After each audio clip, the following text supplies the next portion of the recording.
शहरातील रिक्षा अपघात प्रकरणात लावणी नृत्यांगना गौतमी पाटील अडचणीत सापडले आहे। मंत्री चंद्रकांत पाटील यांनी या विषयात डीसीपी संभाजी कदम यांना फोन लावत गौतमी पाटीलला उचलायचं की नाही अशी विचारणा केली। वडगाव बुद्रुक परिसरात भरधाव वेगाने आलेल्या कारने रिक्षाला धडक दिली।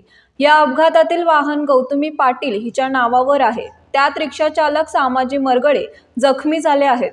पोलिसांनी अपघात प्रकरणी गौतमी पाटील हिला नोटीसही बजावली आहे। त्यात अपघातातील दोषींवर कडक कारवाई करण्याचे निर्देश चंद्रकांत पाटील यांनी पोलिसांना दिले आहेत। धडक देणाऱ्या वाहन चालकाला पोलिसांनी अटक केली आहे। मंगळवारी पहाटे 5 वाजता पुण्यातील वडगाव बुद्रुक परिसरात हा अपघात घडला। या अपघातातील जखमी रिक्षा चालक याला तातडीने उपचारासाठी रुग्णालयात दाखल केले। या प्रकरणात पोलिसांकडून योग्य तपास होत नाही असा आरोप जखमी रिक्षा चालकाच्या नातेवाईकांनी केलाय। या नातेवाईकांनी मंत्री चंद्रकांत पाटील यांची भेट घेतली। या भेटीत चंद्रकांत पाटील यांनी थेट डीसीपींना फोन करून प्रकरणाची माहिती घेतली।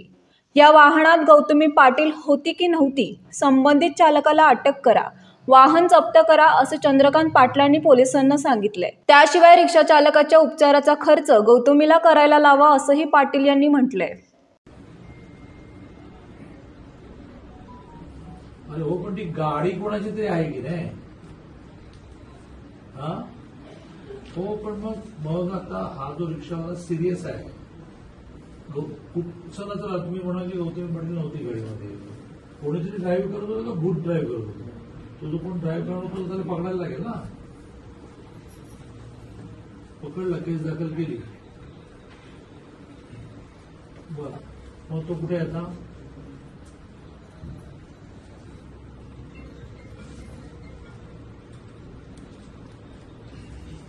मग ती गाडी कुठे आहे? गाडी जप्त करून टाका आणि ती गाडीची मालकी नाही गौतमी पाटील असेल तिला नोटीस द्या की तुमच्या। मग बघा, तुम्ही काय करा, त्या बिचाराची मुलगी समोरून बसली आहे, तर तिला काय म्हणा, तू असेल गौतमी पाटील वगैरे, तू म्हणा त्यांचा खर्च तरी कर, मग सगळं म्हणा, तुम्ही लक्ष घाला, तुम्ही लक्ष घाला। आपण